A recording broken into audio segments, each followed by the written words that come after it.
Salut les marques, salut les smarts, bienvenue dans Catch Up. Je suis Ringside et vous écoutez le podcast qui transpire le catch. Ici, toutes les semaines, on résume, on analyse les émissions phares de la WWE et consorts.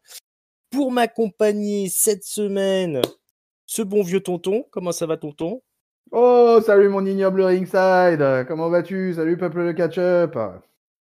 Oh, bah ça va bien, ça va bien. Et Papy est là aussi. Comment ça va, Papy?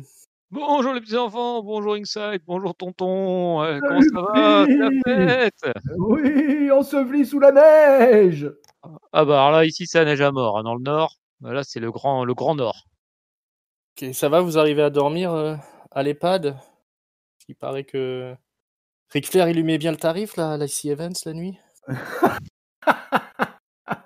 C'est un peu difficile, ouais. Ouais, ça Ça va, va. c'est court en général. Ouais, vous débranchez le sonotone et puis ça reste pas très long. Alors, on va parler catch pendant 1 heure. Vous savez comment que ça se passe à SmackDown, hein, enfin à Catch Up plutôt. On fait la review de toutes les émissions de la WWE et aussi de temps en temps de la AEW et de Tout à NXT. fait. Donc ça c'est la baston du mercredi, c'est quasiment toutes les semaines maintenant. Vous retrouvez ça en ligne, hein. Allez checker.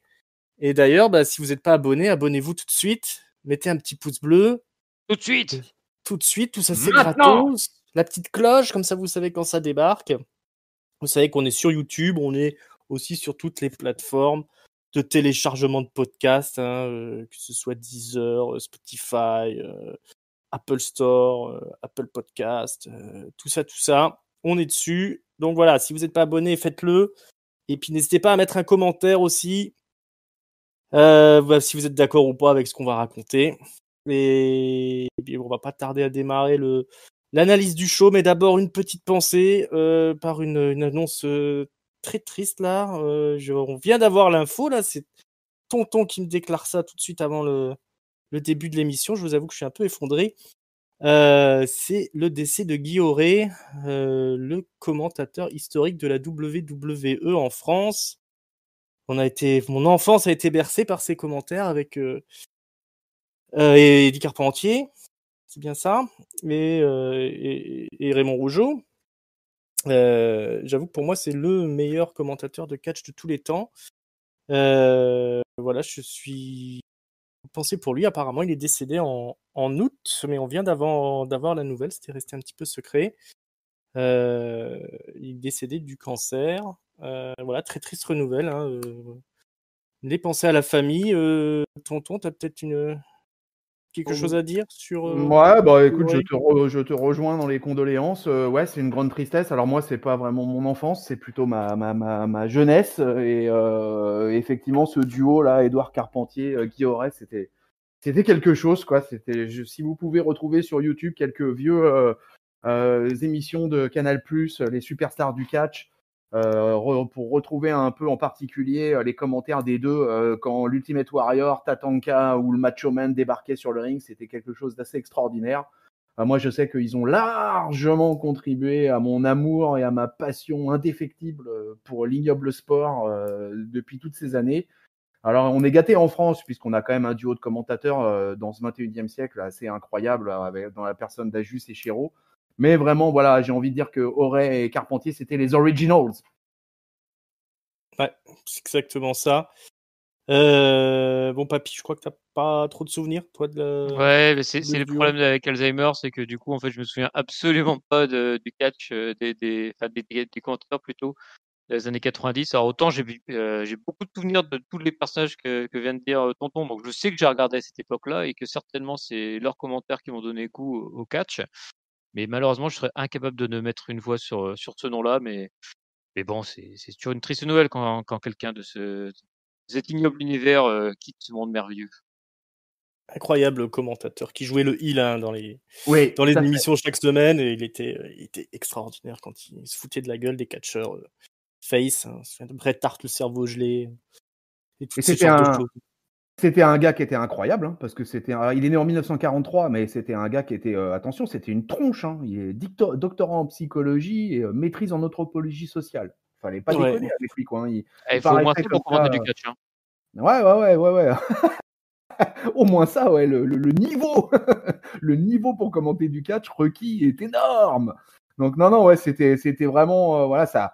Je crois que c'est un gars qui a bercé l'enfance de Ringside et mon adolescence, ma jeunesse, plutôt ma jeunesse que mon adolescence d'ailleurs. Mais ouais, j'en garde un souvenir vraiment ému. Voilà, j'ai appris ça ce matin. Effectivement, ça a été caché finalement, plus ou moins, quoi, parce qu'en fait, il est décédé véritablement au mois d'août. Et voilà, il est mort chez lui à Montréal. Ouais, Selon son souhait, hein. Il ne voulait pas ouais, mourir à l'hôpital. Hein, c'est il est mort chez lui. triste, quoi, de commencer ce SmackDown par l'annonce de ce décès. Et ancien champion d'arts martiaux, effectivement, et qui est apparemment le premier occidental à avoir battu des Japonais au championnat du monde de karaté tenu en Floride en 65, d'après Wikipédia. Décidément, Je c'était loin savais. d'être un tocard. Et j'avais C'était un loin d'être doute. un tocard, ouais. Et j'avais un doute sur les dates d'arrivée justement de Horay et Carpentier, mais là j'ai checké en même temps et c'était bien ce que je pensais, c'est donc bien en 1985 et non pas au début des années 90, hein, parce que dans mon souvenir, je me rappelais vraiment que Canal avait commencé le catch très tôt dès sa diffusion et c'était bien le cas, hein. Ils ont commencé dès 1985 avec donc la fameuse émission des superstars du catch. Et voilà, c'était quelque chose de. Il avait 77 ans. Et ben voilà. Et ben, rest in peace, Guy Horay. Un genou. Rest in peace. Bon, voilà, on va quand même parler de SmackDown. Hein, c'est pour ça qu'on est venu à la base. C'est le SmackDown du 15 janvier. Toujours au Thunderdome. Toujours dans la même ville, je sais plus c'est laquelle. Vous vous souvenez du nom du truc? Non, on s'en fout. C'est pas Tropicana machin chouette. Tropicana Field, ouais, c'est en Floride. Voilà, Tropicana en Floride. Field. Voilà. La Floride, hein, le pays des retraités. On démarre le show dans les vestiaires, dans la loge luxueuse de Roman Reigns, qui est accompagné de Paul Heyman, évidemment, et de Jey Uso. On nous apprend en gros que c'est bien Roman Reigns qui tire les ficelles de SmackDown désormais. Il y a un petit contrat qui doit être signé ce soir pour le match qui va opposer Roman Reigns à Adam Pearce.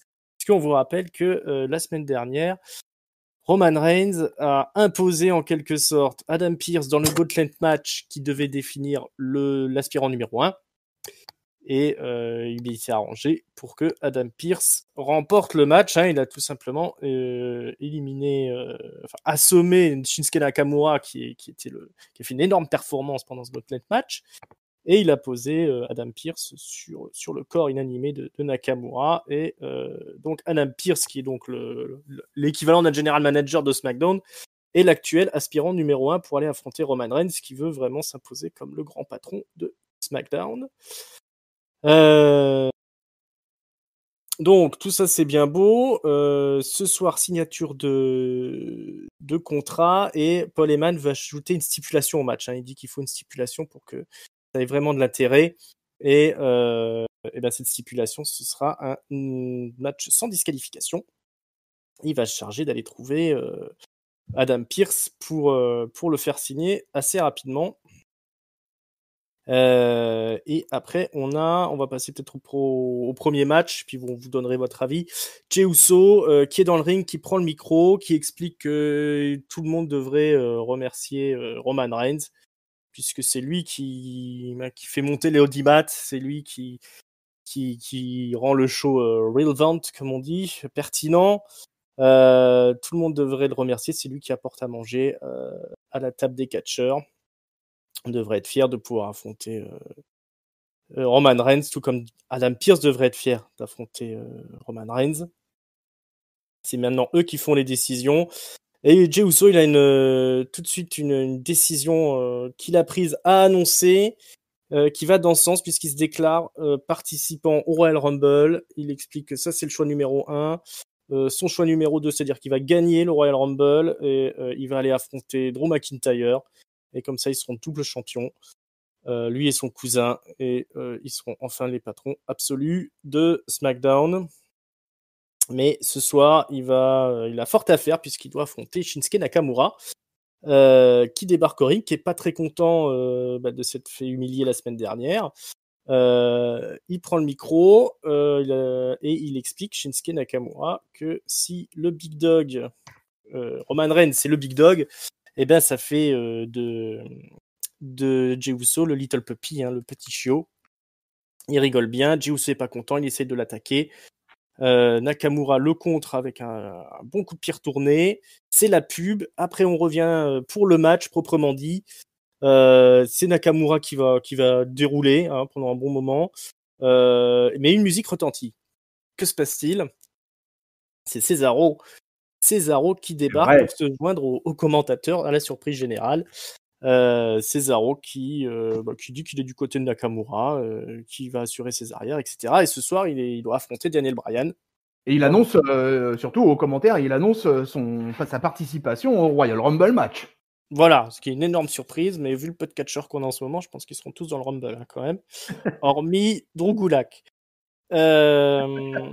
Donc le match continue. Et puis, au final, Shinsuke Nakamura va gagner, tout simplement. Un bon Kinshasa dans la face de Jey Uso qui va d'abord penser avoir gagné le match parce qu'il va faire un roll-up avec les pieds dans les cordes, comme il sait si bien le faire. Mais l'arbitre l'a vu, le Charles Robinson, l'arbitre, le Lynch. Donc, il pense avoir le match gagné. Ce bon vieux Jey Uso, mais en fait non, l'arbitre ne fait pas sonner la cloche, il dit non, le match continue, et Nakamura en profite pour gagner le match, tout simplement, Kinshasa dans la face de Jey Uso. Victoire de Nakamura. Un peu plus tard, Jey Uso va engueuler le Charles Robinson, l'arbitre du match, en lui disant fais gaffe à ton job, normalement j'avais gagné, c'était 1-2-3, ça va pas se passer comme ça. Voilà, ce début de match donc qui tourne autour de la famille Roman Reigns, le clan Roman Reigns, et Nakamura qui est gagnant, le retour de Cesaro. Papy, qu'est-ce que tu en as pensé ? Et un autre retour que tu as oublié, le retour de la musique de Shinsuke Nakamura, vu qu'il a viré les petites paroles de sa musique, il a repris sa musique originelle, donc je pense que ça confirme son passage face. Là, quand tu reprends ta musique, c'est une preuve intangible. Tangible. Bref. Gros démarrage avec la famille Reigns, avec tout le monde qui papote, et on voit que c'est une belle famille de connards entre Jey Uso, Paul Heyman, Roman, c'est vraiment tous des bonnes bandes de connards, et puis qui se félicitent de foutre la zone, et puis qui sont heureux dans leur business. Au moins ça nous met directement dans le bain. Et derrière on enchaîne avec main event, Jey Uso qui fait du coup un opener, mais par contre face à Shinsuke Nakamura, qui confirme qu'il est bien en train de se replacer, vu que 2 fois de suite quand même, et avec 2 victoires en plus, enfin une quasi-victoire la semaine dernière, c'est plutôt bien pour lui. Et puis voilà quoi, Cesaro qui est aussi tourne autour de là. Voilà, vous posiez la question la semaine dernière, à savoir s'il allait faire partie de l'équation. Manifestement oui, donc SmackDown continue à construire son truc. On a des participants au Rumble, on a la famille des connards, on a l'association Nakamura-Cesaro qui continue, plein de choses notables dans ce segment d'ouverture. Ouais, des histoires qui avancent, et un Cesaro qui n'est pas oublié. Effectivement, le retour de la musique de Nakamura originale. On est bien content. Tonton, satisfait, toi, de ton côté ? Ouais, écoute, en plus, moi j'ai trouvé le match plutôt bon. On a eu un match de 12 minutes 20 quand même, quoi. C'était plutôt pas mal. Moi je trouvais qu'il y avait pas mal d'alchimie là entre Uso et Nakamura. Ils se sont bien envoyés. Alors effectivement, tout ça découle après de ce segment d'ouverture là avec Heyman et Reigns. Vraiment, Reigns est vraiment dorénavant le patron absolu de SmackDown, quoi. C'est lui qui fait la pluie et le beau temps. C'est assez incroyable, quoi. D'ailleurs, ça m'a fait marrer parce que quand Paul Heyman lui amène le contrat, en fait, il lui explique direct que, écoute, en fait, c'est le même contrat que tous les autres que d'habitude. C'est juste qu'on change le nom du challenger et puis voilà, quoi. Et Roman Reigns, vraiment, il est en mode, limite, ça le saoule, quoi. Limite, voilà, quoi. C'est pas, on ne sent pas super enthousiaste, en fait, quoi. C'est juste que il a juste, en fait, besoin de montrer à Pierce que, voilà, qu'il faut pas le prendre à la légère. Mais on sent tellement qu'il va lui casser la gueule puissance 1000 que bon, c'est limite ça le saoule, quoi. Et puis bah voilà, du coup on a eu que tout un tas d'annonces, quoi. Effectivement, le retour du theme song de Nakamura, les annonces de Uso et de Cesaro pour leur entrée dans le Rumble. Enfin bref, c'est bien, c'était vachement animé cet opener de SmackDown, quoi. Il s'est passé plein de choses, quoi, en l'espace d'une 15-20 minutes là, et ça lançait plutôt bien le show. Je trouvais que c'était plutôt intéressant. Et je ne savais pas, c'est Jey Uso qui l'a signalé pendant sa promo. Mais je ne savais pas que Adam Pearce avait été 5 fois champion à la NWA. Et du coup, quand j'ai vu ça, bah, par curiosité, j'ai été voir quelques matchs d'Adam Pearce à la NWA et à la Ring of Honor aussi. Je l'ai regardé dans un match face à Hangman Page. Et Hangman Page qui était tout jeune, hein, dans le match que j'ai vu, hein, qui était vraiment encore tout jeune, qui était pas très gaulé, on va dire, à l'époque. Et c'est pas trop mal, hein, ce que j'ai vu d'Adam Pearce. Hein. Je savais pas trop à quoi m'attendre et j'ai été plutôt agréablement surpris. Donc écoute, tout ce bloc là qu'on a eu pendant 20 minutes là, je trouve a très bien lancé ce SmackDown. Effectivement, la Ring of Honor qui a mis en ligne sur YouTube le dernier match d'Adam Pearce face à effectivement Hangman Page. On y voit aussi BJ Whitmer, Roderick Strong qui débarque aussi à un moment donné. Ouais, c'est vrai. Et le zombie princesse, là, je sais plus, j'arrive jamais à me souvenir de son prénom, là, qui était scénariste à la WWE à une époque. Jimmy Jacobs, voilà. Ah oui, Jimmy d'accord. Jacobs, ils étaient tous là pour le dernier match d'Adam Pearce. Effectivement, moi, je l'avais jamais vu catcher, j'ai regardé ce match aussi. Bah ouais, il est loin d'être mauvais. Hein. Il catch à l'ancienne, un peu un brawler façon JBL, je trouve. Ouais, c'est ça. Un gros brawler. Ouais, Bonne grosse brute. C'était plutôt cool. Ça aurait été sympa de le voir un petit peu catcher à la WWE. On nous annonce ce soir que Bayley présentera son petit talk show Ding Dong Hello, la première de ce talk show, et l'invité sera Bianca Belair. Dans les vestiaires, Paul Heyman vient voir Adam Pearce et Sonia Deville, son assistante. Elle a l'air très contente de voir Paul Heyman. Sonia Deville, je pense, qui est anguille sous roche. Donc il lui donne le contrat. Il lui dit c'est un match sans disqualification, t'as intérêt à le signer. Adam Pearce n'a pas trop choix, il le signe. Et puis il lui rend le contrat. On a une récap de Dolph Ziggler contre Robert Roode. Pas du tout. Dolph Ziggler et Robert Roode qui battent les Street Profits et SmackDown Tag Team Titles. Oui, on a une interview des Street Profits par Kayla Braxton. Qui nous disent que on peut les traiter de beaucoup de choses, mais en tout cas on peut plus les appeler champions et que c'est pas parce qu'ils ont fait une erreur qu'ils vont pas pouvoir récupérer les ceintures.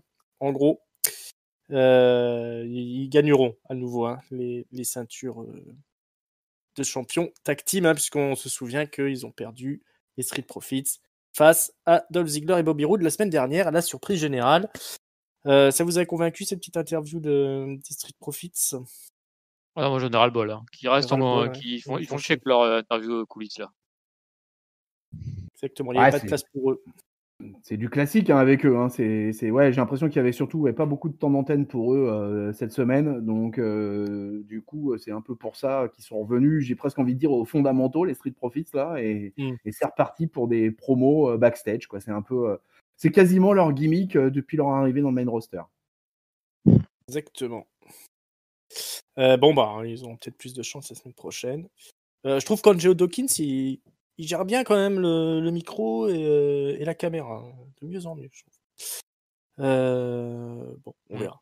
Jusqu'à qu'ils trahissent l'autre et puis qu'ils se séparent et puis que 2 jours plus tard, ils soient à 205 et à NXT, puis voilà.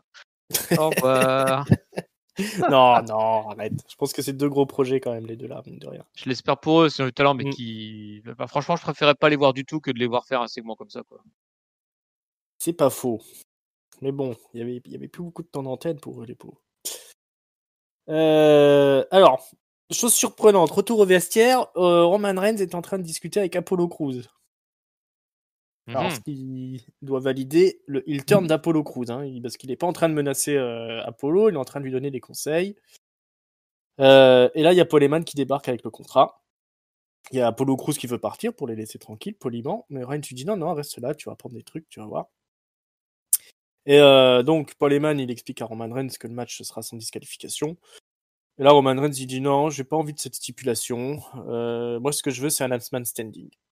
Donc, tu vas aller voir Adam Pearce et puis tu vas régler ça.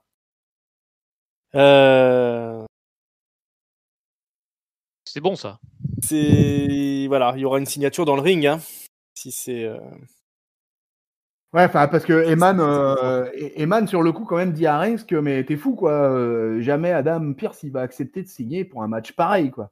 Et c'est du coup, Reigns lui dit, bah, vas-y, bah, va le prévenir, quoi. Et tu lui dis qu'il vient sur le ring direct ce soir et qu'on va en parler entre hommes.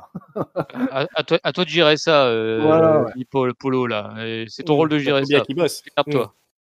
Et c'était bon parce que là, franchement, je disais qu'en ouverture, c'était la bande de connards. Bah alors là, Roman, il se met en statut méga connard. Il a rien dit pendant le segment d'ouverture quand l'autre il lui a dit qu'il mettait une stipulation no DQ. Puis là, il fait ah non, mais finalement, j'en veux pas de ta merde. Allez, change ta stipulation et retourne-y. Allez, merdeux, vas-y, va faire signer. Et puis ce qui est fou, c'est que bah, même un Apollo Crews qui est quand même un bon morceau de viande, quoi, et ben à côté de Roman Reigns en ce moment, bah, même lui, il fait petit garçon, quoi. C'est vraiment Roman, il prend tellement l'écran, hein, le mec, il envahit tout le truc. Et il est incroyable, quoi. Apollo Crews, il est là, il est tout recroquevillé dans son siège et il écoute religieusement le chef tribal. Et voilà, et tu fermes ta gueule. Ça. Intelligemment, comme il avait rien à dire, Apollo Crews, il a fermé sa gueule. Bah voilà, tu vois, les Street Profits devraient faire pareil. Voilà. Apprenez un peu d'Apollo Crews. Voilà, donc l'histoire suit son cours, le fil rouge de l'émission. Et on va aller un petit peu du côté des filles, parce que je sais que vous aimez bien ça. Oui. Natalia, qui est... Non. oui, voilà. Natalia, donc, accompagnée de Tamina, affronte le Riot Squad, enfin Natalia plutôt, affronte Liv Morgan, et elle est accompagnée de Ruby Riot et de Billie Kay, la nouvelle membre du Riot Squad. Donc, Billie Kay, elle vient déguisée en punk, hein, désormais. Elle vient un petit peu motiver les troupes, elle va aux commentaires, elle raconte un peu des conneries avec Corey Graves, etc. Et puis, à un moment donné, elle va aller autour du ring, mais à un moment donné, elle se fait poursuivre par Tamina, et elle n'a d'autre choix que de rentrer dans le ring, alors même que Natalia et Liv Morgan sont en train de se foutre sur la gueule, ce qui distrait Liv Morgan, et ce qui va profiter à Natalia pour placer le petit paquet des familles. Et 1, 2, 3, victoire de Natalia. Liv Morgan n'est pas contente, Ruby Riot n'est pas contente non plus, Billie Kay ne sait plus où se mettre. Voilà, ça se passe mal, l'intégration de Billie Kay dans le Riot Squad, puisqu'on se souvient que la semaine dernière, elle s'est un peu imposée dans le truc. Elle a chialé, et puis les autres ont fini par accepter. Mais voilà, elle coûte déjà la victoire à Liv Morgan après un match qui était plutôt pas mal quand même, non, entre Natalia et la petite blonde. Qu'est-ce que tu en as pensé, tonton ? Ouais, Liv Morgan fait de plus en plus de progrès, je trouve. Bon, le match, un peu moins de 5 minutes, quoi, 4 minutes 35. Mais je trouve que la jeune blonde fait pas mal de progrès, quoi. Et je trouve que de semaine en semaine, ces matchs sont de plus en plus bons. Et ça, c'est plutôt sympa. Après, est-ce qu'il y avait vraiment besoin de coller Billie Kay dans leur Riot Squad Ah oui.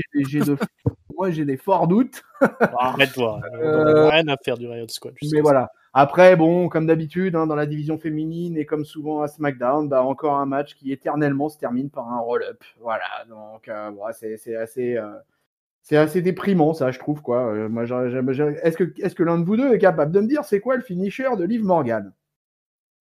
Bah, elle l'a fait, je crois. C'est quand l'espèce de truc où elle fait le double coup de genou dans la face de Natalia, mais elle s'est relevée, Natalia. Donc ça... Ouais, c'est son face breaker, en fait, il s'appelle son finisher, quoi. Mais bon, comme elle ne gagne jamais avec son finisher un match, voilà, ça c'est toujours le truc qui me pose problème à la division féminine, hein, c'est cette maudite manière qu'ils ont de systématiquement terminer les matchs par roll-up. Bon, enfin, il va falloir s'habituer, hein, c'est comme ça. Surtout que c'est pas des roll-ups qui sont justifiés. Tu sais, tu pourrais dire c'est un roll-up pour protéger le mec et tout, ou Oui. la nana plutôt en l'occurrence et tout. Là franchement, Liv Morgan se faisait prendre par Natalia dans le Star Trooper et c'était bon quoi. Trooper. Je me suis planté, ouais, je me suis couré, je me suis dit putain merde, Starship Trooper, mais non, c'est pas ça, c'est quoi déjà le nom du truc? Mais bon. Sharpshooter. Sharpshooter, voilà, putain. Je me suis senti... Mais bon, je me suis dit, allez, c'est parti, t'es lancé, ça va passer tout seul. Mais non, c'est pas passé. Et donc voilà, donc si Nathalie a attrapé dans le Star Trooper, notre ami,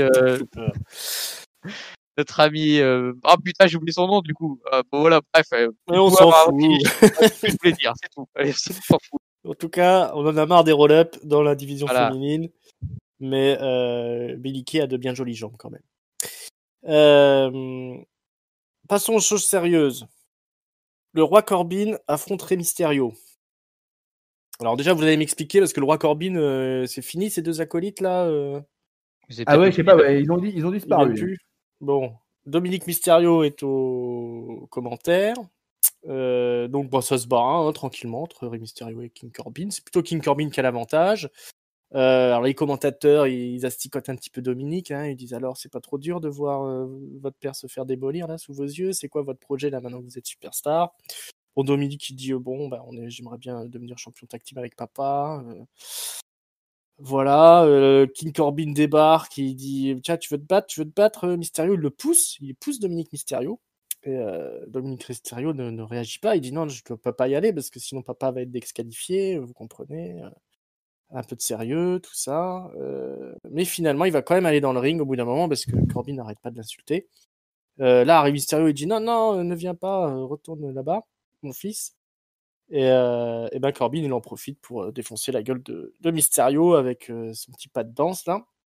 Le End of Days. Et c'est la victoire de Corbin. La famille Mysterio n'est pas content. Dominique il dit ah papa, il faut qu'on aille casser la gueule de Corbin et tout ça. Rey Mysterio il dit mais non, mais tu fais gaffe quand même, il est champion de boxe. Former Golden Glove champion là. On a beaucoup mis l'accent sur le fait qu'il était un ancien champion de boxe, hein, Baron Corbin. Et donc Rey Mysterio il dit écoute, si tu veux t'occuper de Corbin, moi je sais à qui il faut aller parler. Et nous n'en saurons pas plus pour cette semaine. Donc voilà, la rivalité continue entre Rey Mysterio, Dominique Mysterio et le Baron Corbin qui est définitivement seul désormais, j'ai l'impression. Pas de Murphy non plus, pas d'Alia Mysterio. C'est à l'os un petit peu cette rivalité. Papy, un petit mot sur tout ça? Ouais, alors est-ce que c'est aussi des absents comme pour Raw, des absents dus à des cas Covid? Je ne saurais pas dire. Aussi. Parce que effectivement, c'est bizarre que ces deux hommes de main disparaissent du jour au lendemain comme ça. Murphy, ça fait un peu plus longtemps comme qu'il est plus là. Et il a l'air bien occupé, ce garçon. Et puis, le End of Day, c'est toujours un finisher imparable. On ne s'en sort pas. C'est quand ça tombe. On se relève pas du End of Days. Voilà, exactement. Si tu peux pas te relever du End of Day, mais c'est pas plus mal. Je trouve ça bien qu'il y ait des. On parlait de roll-up. À la limite, un bon vieux finisher qui est imparable, c'est quand même quelque chose qui est bien plus sympa quand même à voir. Ouais. Mais bon, en tout cas, j'ai l'impression qu'il relance le projet Dominique, qui était arrêté depuis quelques mois, j'ai envie de dire, parce que finalement, depuis sa victoire contre Rollins, il n'y avait pas trop eu le lendemain. Enfin, si, après, il y a eu tous les coups de kendo stick là, sur Murphy, mais après, il n'y a plus rien eu. Et puis là, j'ai l'impression que ça redémarre, parce que certainement que la surprise de Mysterio, c'est un match de Dominique contre Corbin la semaine prochaine, j'imagine. Je sais pas, parce qu'il lui dit à la fin qu'il sait, qu'il sait exactement comment il va régler l'affaire, le Ray, quoi.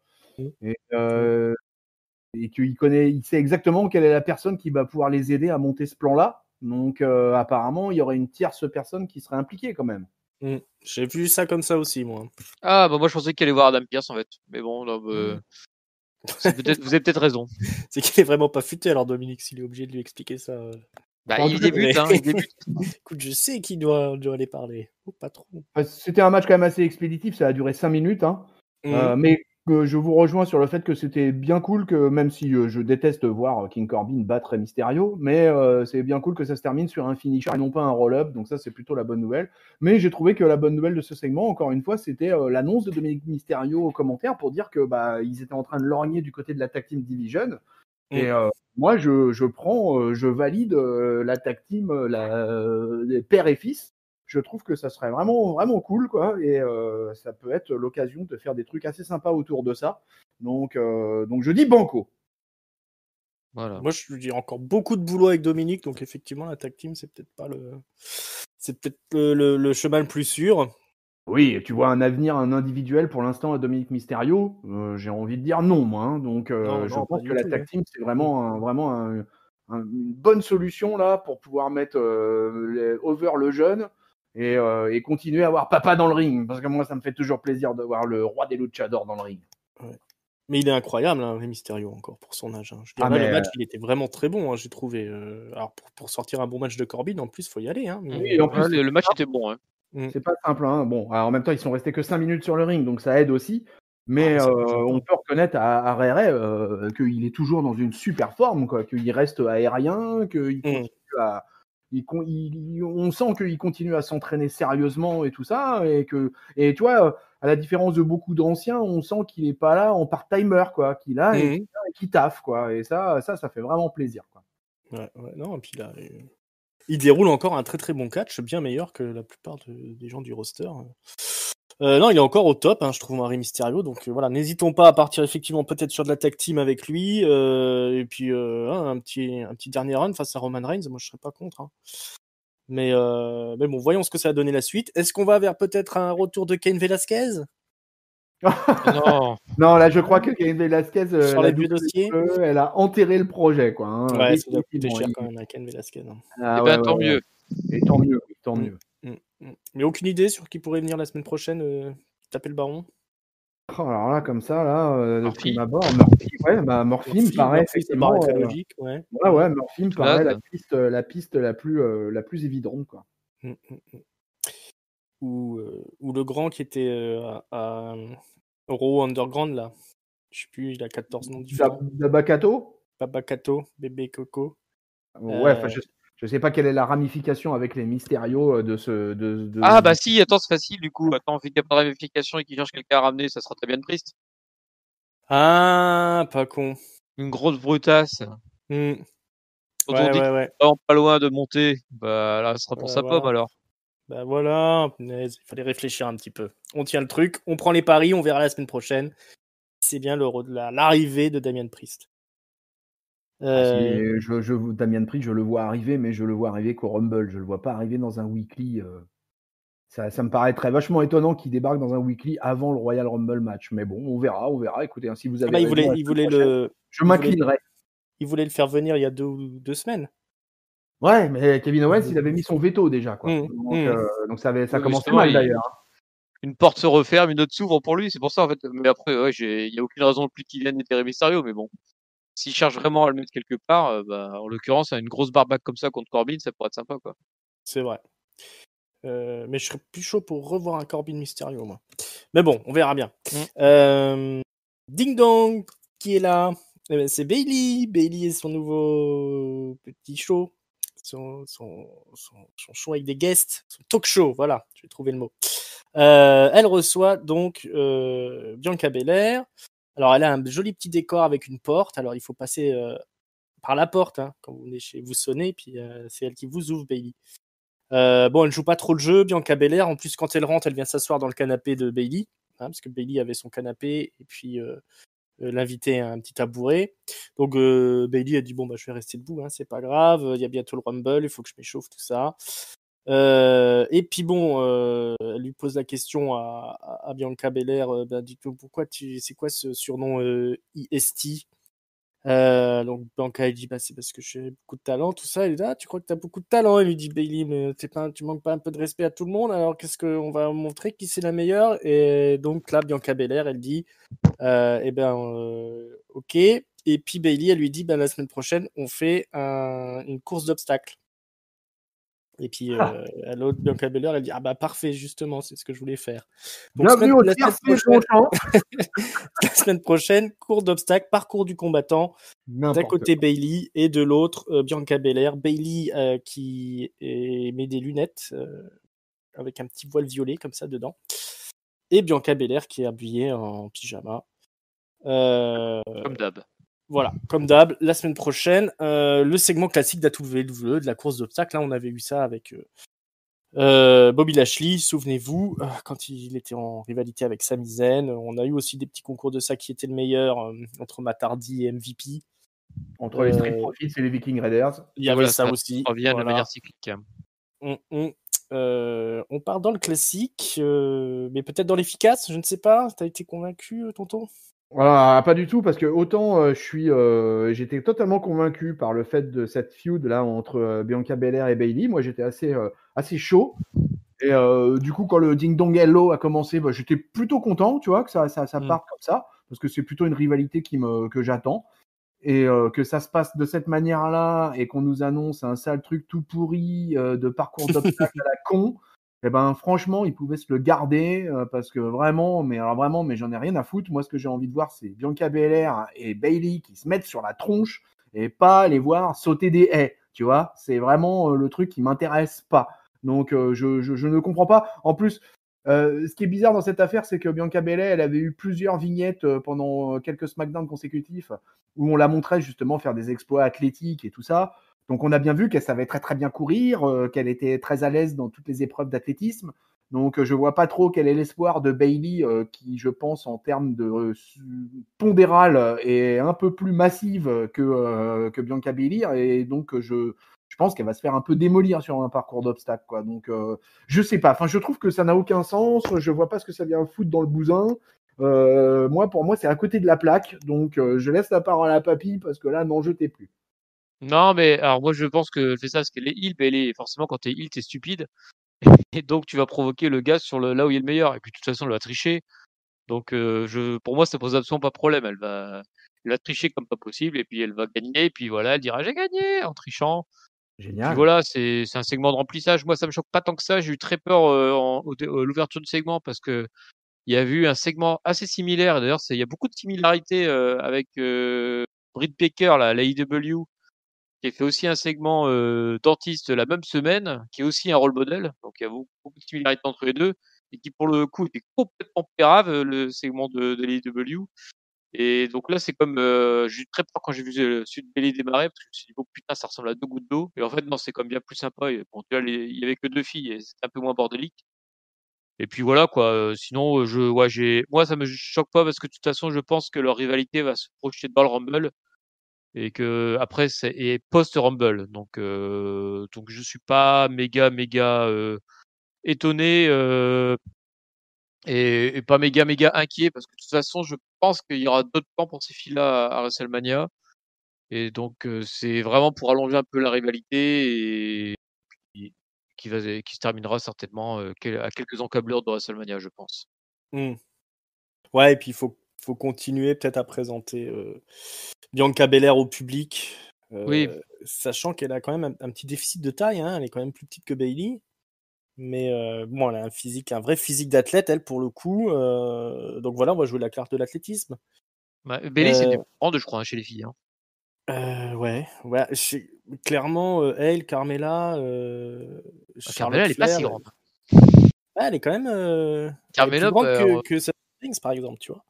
Carmella, elle est tout le temps en talons, alors ça fausse aussi un peu la perspective, quoi.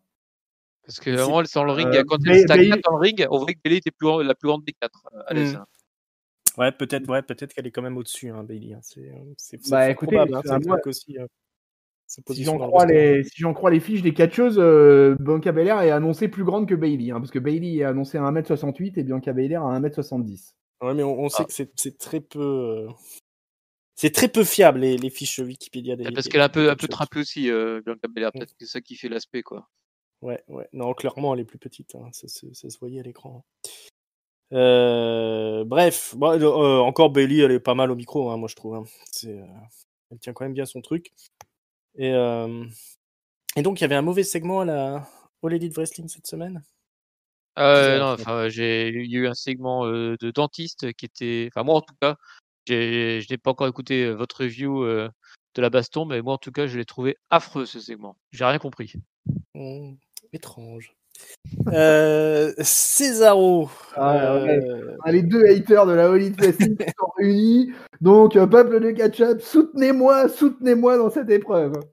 Mais non, mais il était vraiment pas bon. Franchement.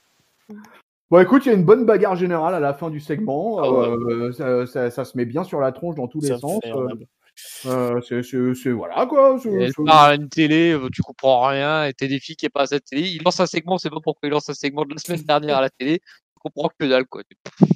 Non, mais c'est parce que Oui. ton anglais est très mauvais, papy, c'est pour ça. Oh oh ces accusations sans fondement.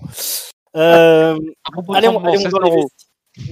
Allons dans les vestiaires. Daniel Bryan est en train de s'entraîner avec Otis et Chad Gable. Voilà, ça c'est un segment qui veut dire quelque chose. Voilà, ah oui, formidable. Alors, Sans le gros, l'écriture, derrière ce segment-là. ouais, le gros Otis est là, Chad Gable est là aussi, Daniel Bryan, ça s'entraîne. Et puis il y a Cesaro qui débarque et puis qui commence un peu à se foutre de leur gueule. Et Bryan leur dit viens, on va régler ça dans le ring. Et ça tombe bien parce que c'est justement leur match après. Et Michael Cole n'a pas l'air de bien tout comprendre ce qui s'est passé parce qu'il nous dit ouais, je crois que c'était plutôt dans la journée le segment que vous venez de voir. Je suis pas du tout sûr que c'était ça. Bref, Cesaro, Bryan, c'est un super match évidemment. Hein, les deux se foutent sur la gueule gaiement. Alors par contre, Cesaro, toujours monsieur, je prends des risques n'importe comment. Petite planchette japonaise là où on l'envoie dans les cordes, il retombe sur Daniel Bryan et puis alors les deux têtes se télescopent. Il s'ouvre à l'arrière du crâne, Cesaro. Alors allons-y. Et puis Daniel Bryan, il a l'air un petit peu sonné, mais bon, ça continue, c'est un super match. Il y a des grosses prises dans tous les sens. On n'a pas vu ça depuis longtemps. Là, on va sur le coin du ring.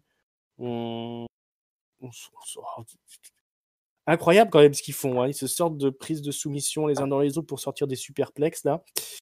Et à la surprise générale, c'est Cesaro qui gagne le match sur Neutralizer.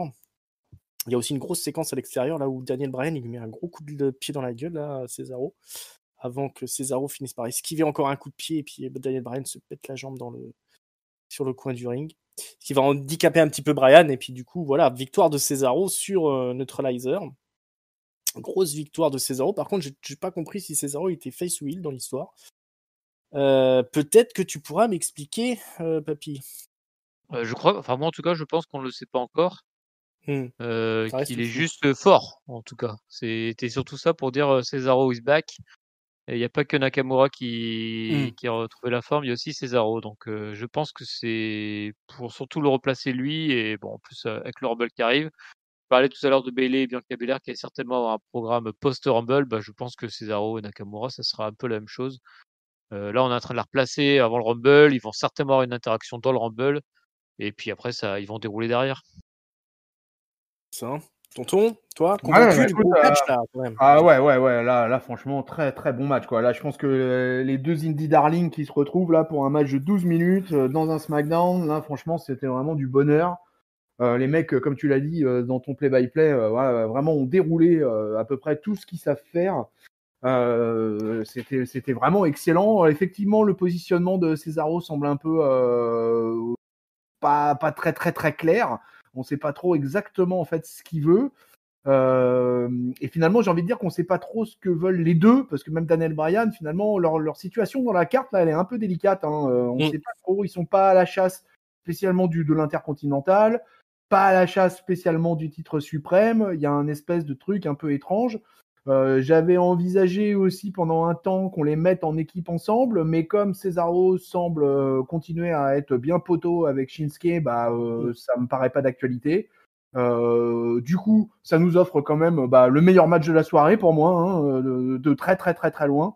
Vraiment, c'est vraiment génial hein, quand les deux se donnent. Et encore, hein, moi, je pense qu'un Daniel Bryan versus Cesaro, j'en prendrais bien 15-20 minutes avec une grosse stipulation et avec peut-être une ceinture aussi dans l'équation, pourquoi pas. Mais vraiment, ces deux-là, on sent qu'ils se connaissent depuis des années et des années, quoi. Et voilà. Alors, j'imagine que là, Raphaël, il a dû bondir de son canapé, quoi, parce que dans les awards, dans ses vœux, il voulait que Cesaro soit champion du monde. Eh bien, écoute, est-ce que Cesaro est lancé sur la voie du succès dans cette année 2021 ? L'avenir nous le dira. Exactement. On a pris maintenant l'habitude de ne plus s'enflammer pour Cesaro, mais quand même là, un premier pas vers un retour en grâce du Suisse.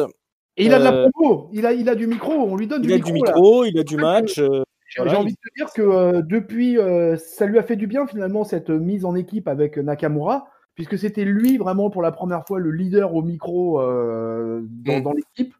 Et que peut-être que les officiels à la WWE se sont dit ah mais finalement Cesaro il commence à gérer de mieux en mieux le micro, il y a peut-être moyen de faire quelque chose avec lui. Et puis je pense qu'une des chances de Cesaro aussi à SmackDown là, et ça il faut quand même le signaler largement, c'est que dorénavant Daniel Bryan fait partie de l'équipe créative à SmackDown.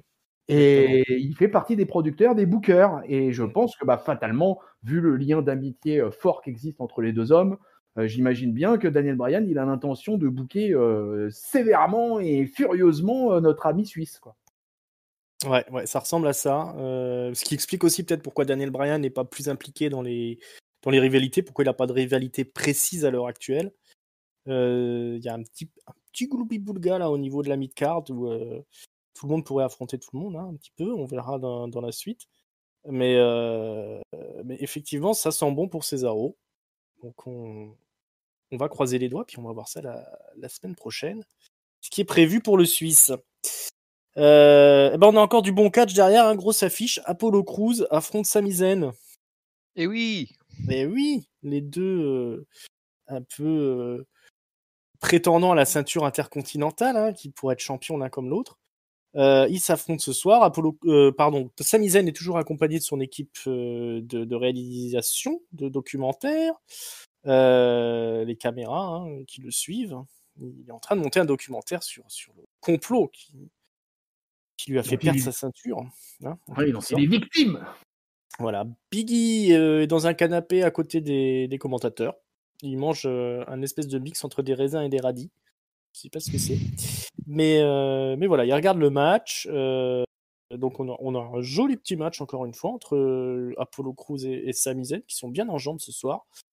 Sami Zayn, ce petit tricheur, va essayer de gagner le match avec un roll-up en tenant le slip de combat d'Apollo Crews.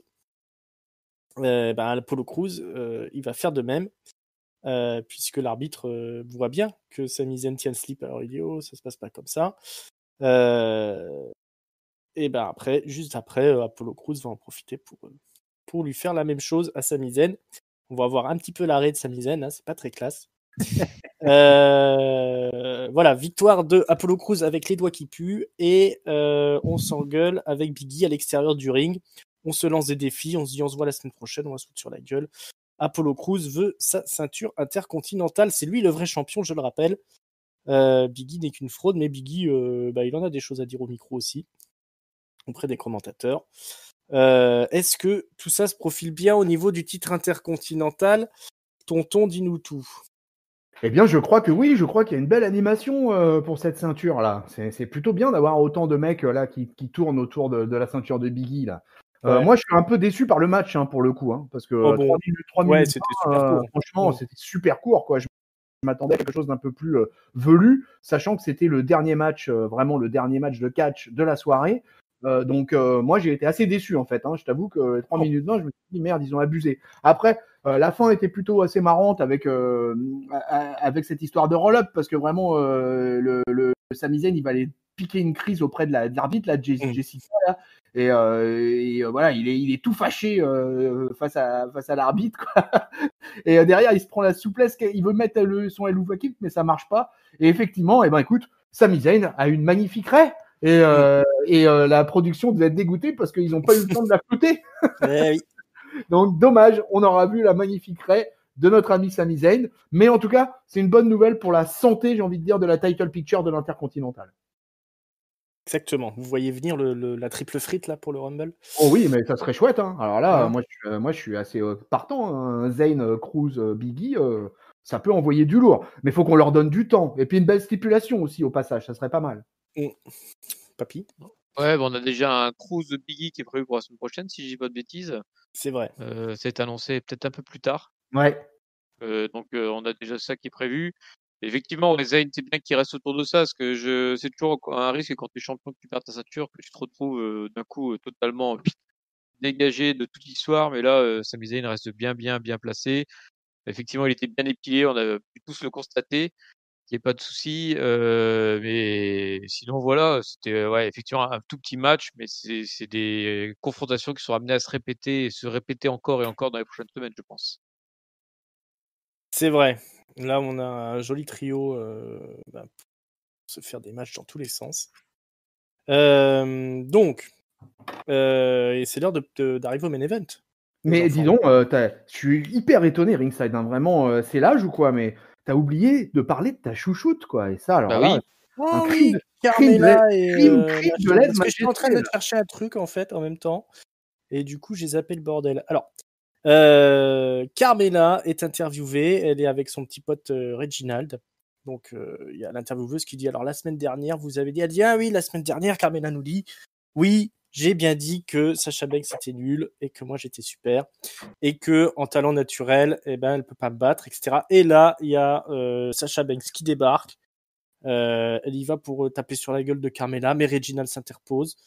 Et ça va être vite réglé. Sasha Banks, elle lui dit bon, si tu veux un match de championnat, eh ben c'est ok, mais d'abord, moi je veux un match avec Reginald. Donc on aura un match entre Reginald et Sasha Banks, peut-être la semaine prochaine, je ne sais pas. Ah, Court mais efficace. Ça serait dur pour les féminines la semaine prochaine, hein, parce que ça voudrait dire qu'on a une course d'obstacles avec Bayley et un match avec un valet pour Sacha. Mais bon, après, c'est courbe efficace. Voilà, c'est très bien choisi comme terme.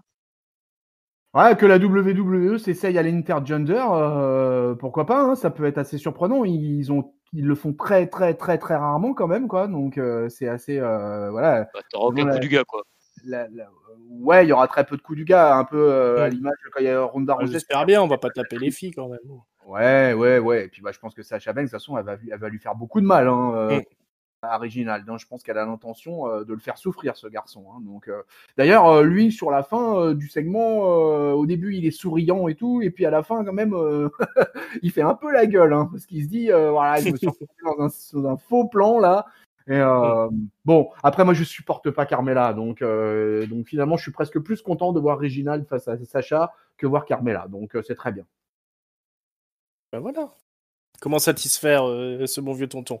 Ouais, puis moi je suis pas Sasha Banks, contre moi Reginald. l'intergender dans le catch, c'est quelque chose que moi j'ai découvert en fait par le biais de la Lucha Underground. Après j'avais été voir un peu différentes choses là-dessus. J'avais vu Candice LeRae aussi qui était apparemment une grande spécialiste de l'intergender, qui avait même affronté son mari d'ailleurs. Et moi, si la WWE ose un peu faire quelque chose, si effectivement Reginald se défend un peu et se contente pas de faire des flips arrière et ne veut jamais donner un seul coup, et ben pourquoi pas. Moi, je suis assez pour le fait de tenter un peu l'expérience et voir un peu ce que ça peut donner. Et je suis sûr que Sasha Banks va être hyper à l'aise dans ce genre de truc et qu'elle est totalement capable de s'adapter et de prendre des coups d'un homme et d'en mettre plein la gueule à un homme. Je suis confiant envers Sasha à ce niveau-là.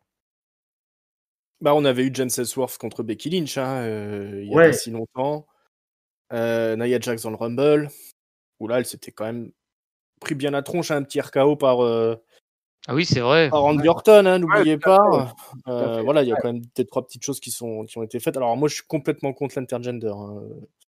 Ça, c'est un non définitif de ma part. Déjà, de 1, ça, c'est ce qui a tué la Lucha Underground. Hein. Faut pas se leurrer. Les ratings, elles sont tombées quand il y a eu des segments avec comment il s'appelle, Zero Fear là, Pentagon Junior qui pétait le bras des gonzesses là. Ça marche pas du tout au niveau du grand public. Et puis si jamais t'as une gonzesse qui se blesse dans un match où elle affronte un mec, grièvement, admettons, ça peut faire beaucoup de mal au business. Donc voilà, je sais que ça se pratique, je sais qu'il y a des gens qui aiment bien, mais moi c'est un non clair et définitif sur ce genre de truc. Maintenant, effectivement, à la WWE, généralement, c'est carré. Je pense qu'on va se partir sur un truc de comedy wrestling, Oui. comme on l'a vu, avec justement James Ellsworth et Becky Lynch en son temps. Et puis il est marrant, ce petit Reginald. On a vu qu'il n'avait pas l'air d'être trop mauvais entre les cornes. Donc je pense que ça peut être un segment bien sympa. Est-ce qu'on va enfin pouvoir attaquer ce main event ? Ou est-ce Allez, que j'ai vas-y. encore oublié d'autres choses? Non, non, là, Effectivement, je suis rouillé, donc c'est pas impossible que j'ai oublié d'autres trucs. Non, Bah, le retour de Seth Rollins. Ah bah non, il est pas revenu. Oui, non, c'était pas cette semaine. Donc voilà, donc Roman Reigns, c'est Adam Pearce, Paul Heyman, ils sont tous là. Il y a peut-être Jey Uso aussi qui est là. Dans le ring avec la fameuse table qui est jolie comme ça. On dirait qu'il y a de la poussière dessus comme ça. Donc déjà ça se passe mal parce que Adam Pearce il se met assis dans un fauteuil. Roman Reigns il débarque et il dit non mais ça c'est mon fauteuil. Donc, tu te mets pas assis là, tu te mets assis de l'autre côté. T'es gentil, merci. Donc bah c'est l'heure de signer. Bon ça dure pas 1000 ans hein. Roman Reigns signe le truc. Et là Adam Pearce il sourit. Il dit ah bah dis donc ça fait toute la journée que j'attendais que tu signes ce truc. Et puis il s'en va. Alors, Roman Reigns il a l'air perplexe. Et en même temps qu'il remonte la rampe, Adam Pearce il commence à boiter. Il dit, oh, on dirait qu'il a mal à la jambe. Hein. Il est descendu un petit peu précipitamment du ring. Hein. Il a sauté comme ça. Et il s'arrête, il dit eh ben oui, alors on a signé le contrat. Hein, tout ça c'est bien, mais tu sais les contrats de la WWE ils sont bien ficelés et voilà quand il y a des problèmes qui arrivent, on sait que les blessures ça arrive souvent un petit peu n'importe où. Un peu n'importe quand, au pire moment. Et là, effectivement, je suis blessé, mais ne t'en fais pas. Il y a toujours un plan B et j'ai trouvé quelqu'un pour me remplacer. Et c'est nul autre que Kevin Owens qui débarque. Et du coup, on apprend que c'est signé. Ce sera Kevin Owens contre Roman Reigns. Roman Reigns qui est furieux. C'est ainsi que se termine cet épisode de SmackDown. Donc l'écran de fumée qui est dissipé, ce ne sera pas Adam Pearce qui affrontera Roman Reigns, mais bien Kevin Owens pour un ultime match qui sera un last man standing pour le coup.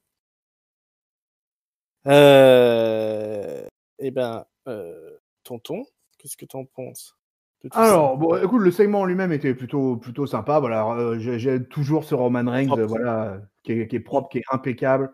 Voilà, j'adore là quand il arrive sur le ring et qu'il dit mais qu'est-ce que c'est que ce bordel là, vous me refilez mon fauteuil là et moi je m'installe à la place du chef de table. Ok, vous arrêtez vos conneries. Donc tout ça, j'ai trouvé ça très très bien.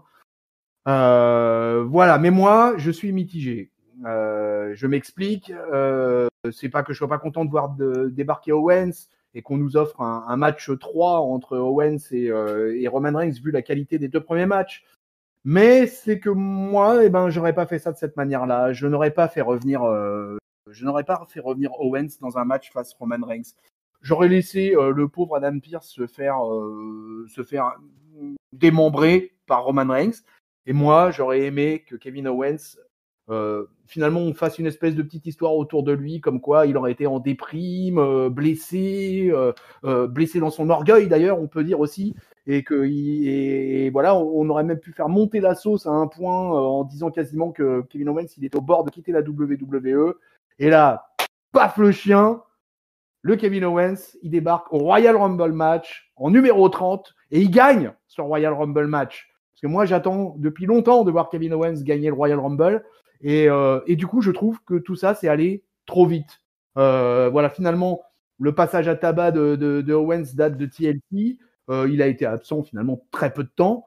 Il revient. Donc voilà, c'est pas que le segment m'a pas plu, c'est pas que c'était pas bien et tout ça. C'est plutôt le booking en lui-même qui me pose problème. Moi, je sais que j'aurais gardé sous la semelle le Kevin Owens et je l'aurais gardé au chaud pour le Royal Rumble match. Bah, ils ont décidé autrement, ils ont décidé de le faire revenir 2 semaines avant et finalement ils vont le coller dans un match face à Roman Reigns et ça sous-entend aussi peut-être que Kevin Owens sera peut-être même pas des 30 dans le Royal Rumble match et ça je vous avoue que ça m'ennuie fortement.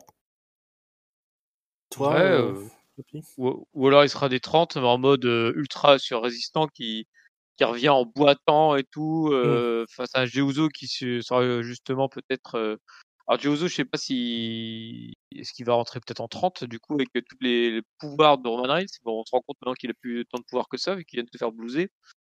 Donc j'attends de voir, tu vois, là pour le coup. Alors moi j'étais ravi de ce segment-là. Il y a eu un petit souci de micro avec Adam Pearce, c'est un poil dommage parce que du coup sa révélation de tomber à l'eau, même si du coup on comprenait comme ce qu'il voulait dire, c'est qu'il était en train de jouer la comédie et qu'il allait ramener quelqu'un. Et dans ce cas-là, quand il ramène quelqu'un, alors, c'était gros comme une maison que ce serait Kevin Owens pour moi. Et j'en étais ravi parce qu'effectivement, alors, on pourrait aussi dire Kevin Owens aurait été bien qu'il soit de côté pour revenir à WrestleMania, mais en même temps, Kevin Owens, faut pas le faire tant qu'il est chaud. Et en ce moment, il est bien, bien chaud. Et il n'avait pas perdu de manière définitive contre Roman Reigns jusque-là. Donc, je pense que c'était un bon choix pour le Rumble. Et je suis content qu'il reste dans la title picture. Mais en tout cas, j'ai trouvé le segment vraiment bien, rondement mené là. Le petit retournement de situation au dernier moment qui fait plaisir. Adam Pearce qui n'est pas si stupide que ça parce qu'au même moment où il signait son contrat, je me dis mais il est quand même con d'accepter comme ça sans jamais rien dire, et Roman Reigns qui signe derrière sans rien regarder non plus. Il aurait pu faire ce qu'il voulait, effectivement, il a fait ce qu'il voulait, Adam Pearce, et il a manipulé Roman Reigns comme un chef. Et c'est drôle parce qu'en fait, finalement, en reprenant du coup le fil arrière du show, en fait, tu vois au début qui tourne autour du contrat en disant ouais, tu vois, ça contrat avec les conditions d'habitude, etc. Mais la condition d'habitude, c'est que il y a une petite porte de sortie pour Adam Pearce et que du coup, Heyman et Roman ont été tellement confiants qu'ils se sont fait avoir comme des bleus. Ouais, c'est pas les grands mastermind qui prétendent être la famille Roman Reigns. Hein. L'avocat Paul Heyman, je sais pas combien il prend par semaine, mais c'est peut-être pas justifié son salaire. Ouais, bon, moi je suis plutôt content de voir Kevin Owens débarquer dans tout ça. De toute façon, j'ai expliqué que j'étais pas très convaincu la semaine dernière d'avoir une rivalité entre un general manager face et un top guy heel. Voilà, ça se précipite. C'est bouclé en une semaine. On va partir sur Kevin Owens la semaine prochaine. Alors, je pense qu'il reste 2 semaines avant Une le seule, Royal je crois. Rumble. Attends. Dans 2, oui, t'as raison. Ouais, c'est ça. Donc, on sera pas encore au Go Home Show la semaine prochaine. Je sais pas qu'est-ce qu'ils vont nous raconter de plus. Effectivement, on verra bien. Voilà, le segment est bien joué, effectivement, hormis la panne de micro d'Adam Pearce, ça c'est dommage.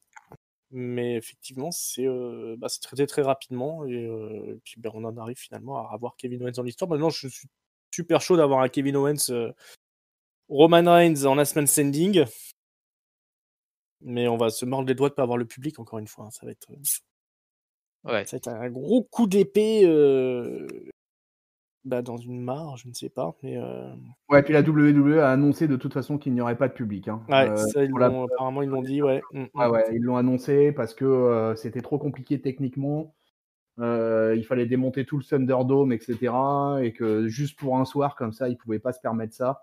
Donc, et tant que les vaccins aux États-Unis seront pas arrivés, de toute manière, je pense qu'on n'est pas prêt de revoir le public dans un show de la WWE.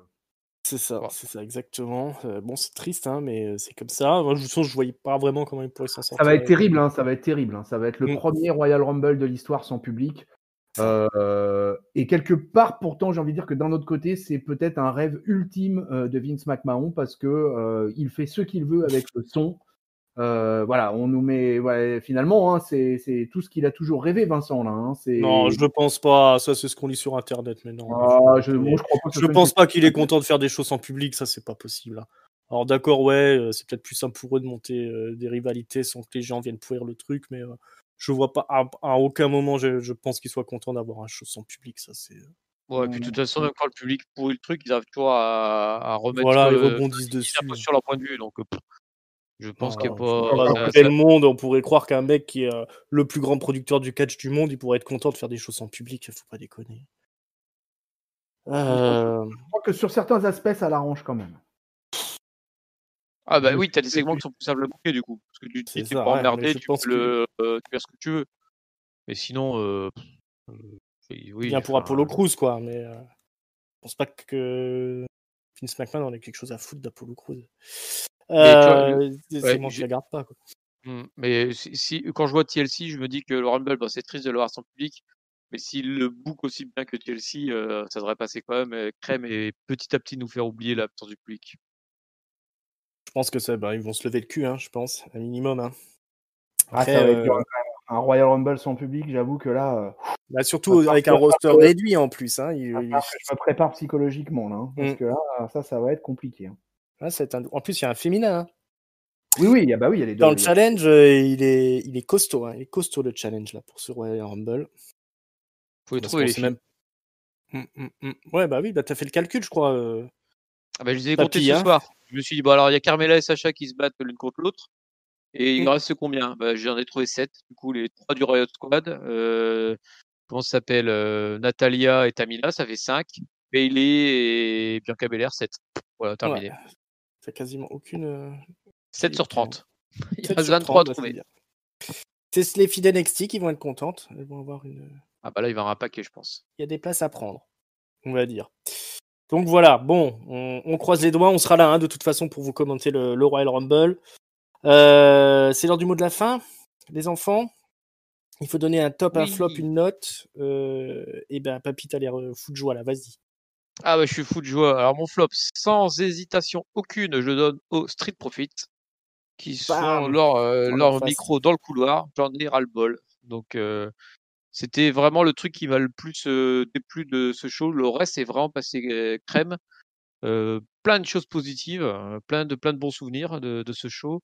En top, bah, c'est malheureux parce qu'en fait c'est tout le temps le même, mais je vois pas comment je peux ne pas le donner à ce heel puant de Roman Reigns qui choisit les stipulations, qui vire les gens des chaises et tout, qui dit aux gens reste debout, reste assis. Enfin c'est vraiment le patron dégueulasse, ce Roman Reigns. Et donc du coup, bah, il mérite un top parce que moi j'aime les patrons dégueulasses. Et ma note, je ne sais comment dire parce que c'était vraiment un bon show. Je vais mettre un 3,25 allez pour ce show parce qu'il était vraiment sympa celui-là. 3,25. Tonton Ouais, bah écoute, c'était un bon show, effectivement. Ouais, c'était pas fou, mais c'était un bon show. Alors moi, mon flop, je vais le donner à la course d'obstacles inventée, entre guillemets, par Bailey et Bianca Belair, là. Vraiment, mais alors un truc dont j'ai rien à foutre. Mais alors, mais totalement. Quand j'ai entendu ça, j'ai dit, mais non, pas ça, quoi. Donc vraiment, je ne comprends pas, je ne veux pas de ce truc-là. Je sais même pas si je le regarderai. Je vais peut-être le boycotter juste pour faire chier le monde. Vraiment, je trouve que c'est de la merde et je le dis haut et fort. Mon top, je vais le donner à Cesaro et Bryan parce que c'était vraiment pour moi le meilleur match de la soirée. C'était vraiment excellent. Ça, j'en reprendrai encore et encore et encore. À tout le contraire de la course d'obstacles. Vraiment là, vraiment, s'ils nous sortent un beau programme avec Cesaro et Daniel Bryan, bah pourquoi pas. Et si c'est en plus quelque chose qui nous lance Cesaro vers une belle année 2021, et ben je suis encore plus preneur. Donc mon top va à ces deux gars-là. Et ma note, c'était pas mal. Ma note, je vais lui mettre un 3. Voilà, je vais lui mettre un 3 à ce Friday Night SmackDown. 3. Ouais, bah écoute, moi je vais mettre mon flop aux absents. Hein, où sont passés les acolytes de Corbin?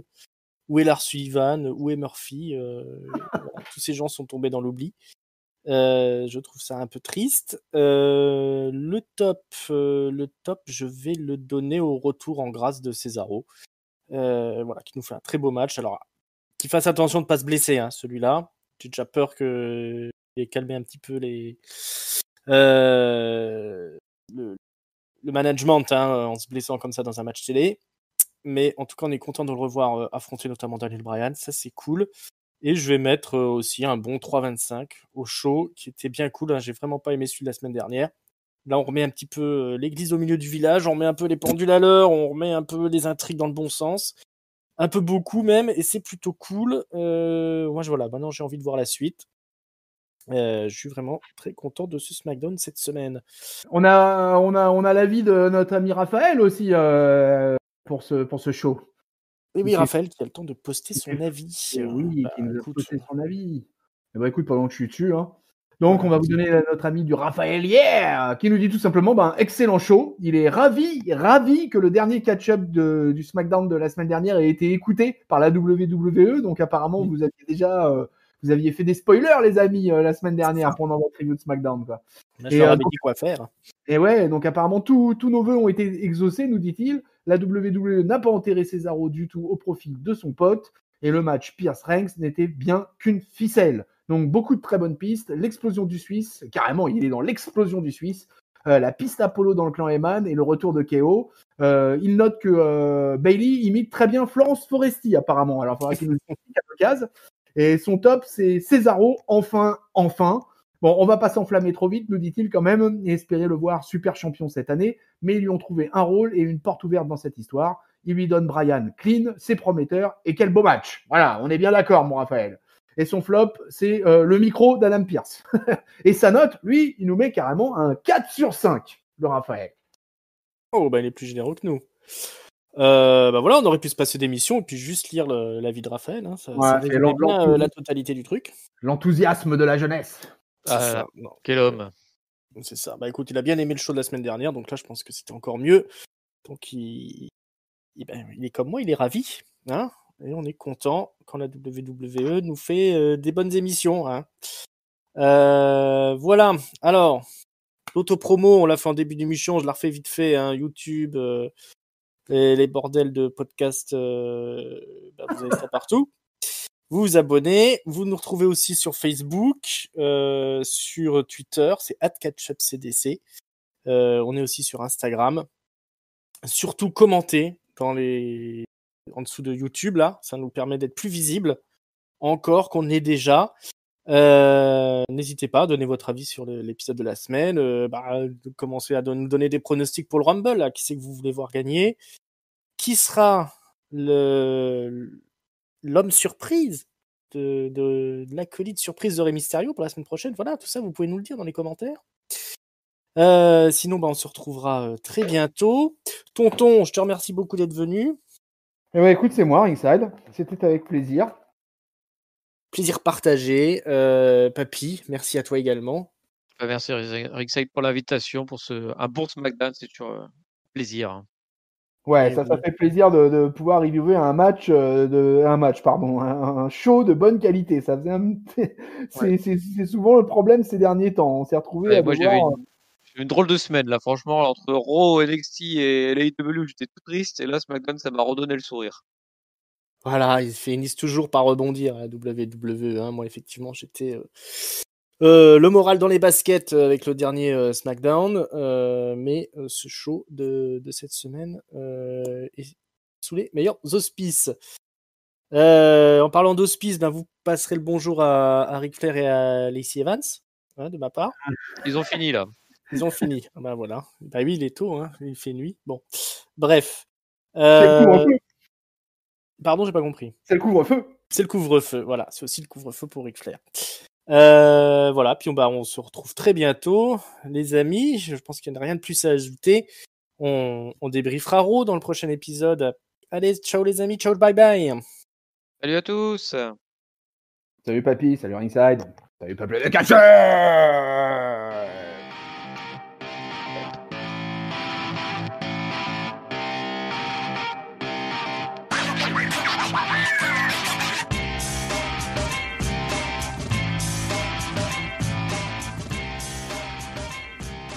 Sauter le son, là, ce que c'est.